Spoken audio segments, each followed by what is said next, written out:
So a story about the SNP called MTHFR. Well, in order to understand MTHFR, we first have to talk about one of the important B vitamins, vitamin B9, which is folic acid. Okay, so a little bit about how folic acid is used in your body.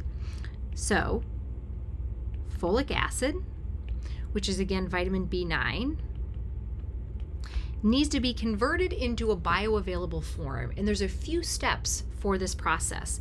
The first is the conversion into what we call dihydrofolate and then tetrahydrofolate. So this is dihydrofolate and then tetrahydrofolate. And then comes the important enzymatic process where MTHFR is part. And that's the conversion of tetrahydrofolate, or THF, into what we call 5-methylfolate.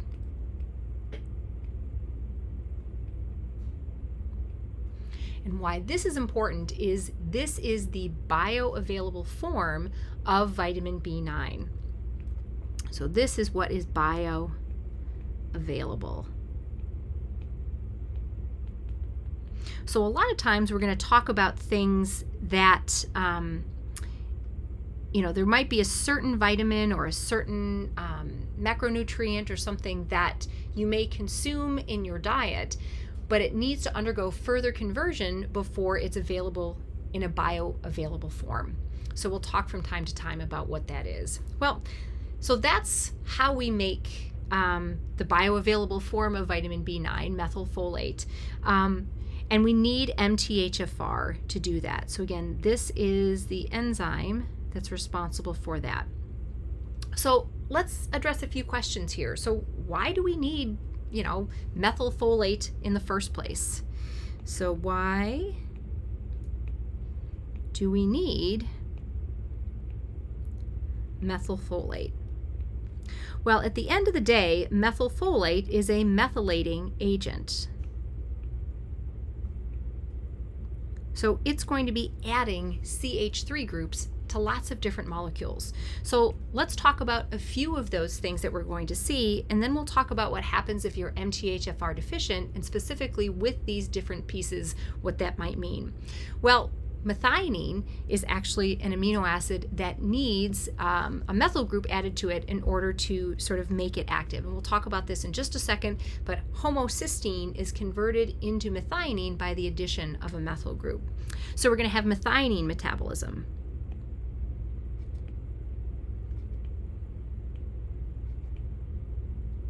Okay, so that's one thing. We're going to see DTTP synthesis.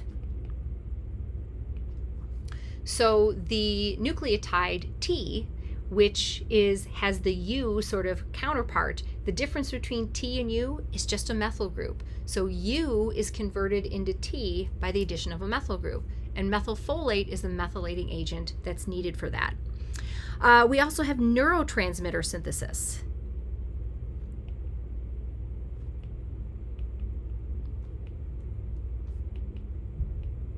So lots of neurotransmitters require the addition of a methyl group. Neural tube formation. And so this is probably where you may have heard about folic acid before, March of Dimes and so forth, fortification of grains using folic acid. So neural tube formation requires methylating agents, and methylfolate is necessary for that. And lastly, there's lots of detoxification pathways.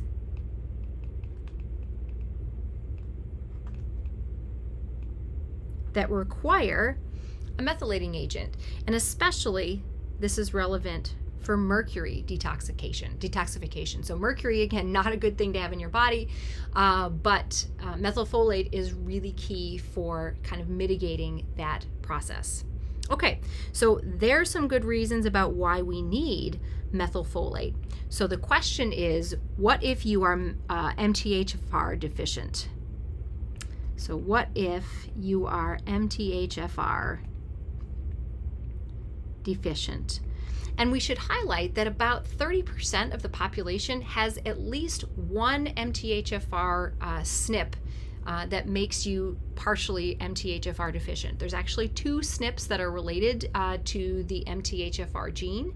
And so 2 of them are well known to kind of compromise your ability to effectively produce methylfolate. So stepping back here, just kind of big picture, anytime we look at a pathway and we have an enzyme that is rendered less efficient or deficient, that's going to result in a blockage at this point in the pathway.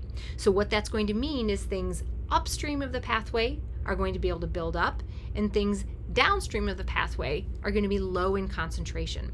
So for someone who is MTHFR deficient, that means taking vitamin B9 in a folic acid form is not going to be very useful for them because they're not able to convert it into the methylfolate bioavailable form. So people who are MTHFR deficient, it's really important that you take methylfolate and not folic acid. That concept of sort of putting a pinch in a pathway is going to be a key thing that we're going to see in just another minute when we talk about what happens if we are MTHFR deficient and can't produce that methylfolate. So again, if you are MTHFR deficient, at its core, what it means is that you are going to have low levels of methylfolate. Okay, so what is that going to mean here? Well, here's the pathway that we think about in terms of its relationship with methionine. So I mentioned that MTHFR is important for methionine metabolism because methylfolate is responsible for converting homocysteine into methionine.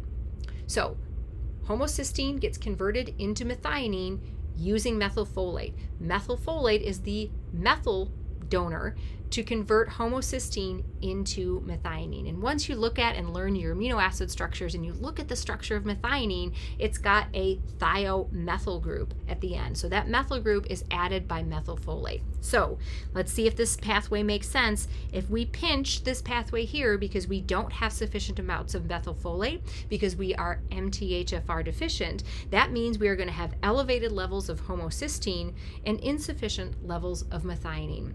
Now the elevated levels of homocysteine are really what are problematic here because elevated levels of homocysteine lead to increased risk for cardiovascular disease. So that's a problematic consequence of having elevated levels of homocysteine. Not really a story to talk too much about here with the DTTP synthesis story, but when we think about this neurotransmitter piece, it is well known that about 98% of children with autism have at least one MTHFR SNP.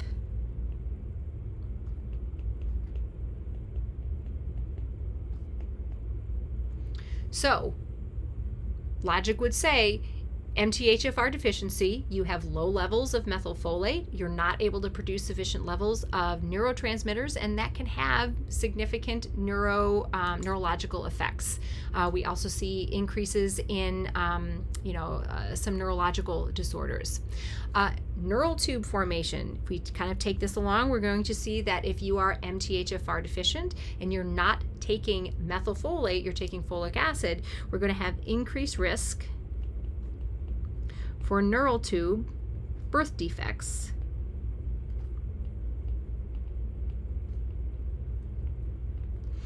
So again, if you are MTHFR deficient, it's critical that you make sure that you are taking the proper form of vitamin B9, that you are taking methylfolate and not folic acid, because MTHFR deficient individuals cannot convert that folic acid into the bioavailable methylfolate form. And the last little piece here is to highlight that people who are MTHFR deficient are likely to have problems with their mercury detoxification pathways. So we're going to have increased risk from mercury exposure. So people who have elevated levels of mercury, they might normally be able to just, handle them through a normal mercury detoxification pathway. But MTHFR deficient individuals are going to have problems with that detoxification pathway and may have more acute sort of issues with mercury toxicity. So MTHFR, relatively common SNP, two well-known SNPs, and if you have both of them, that puts you at even greater risk for complications from MTHFR deficiency. Best way to sort of handle that is supplementation with methylfolate.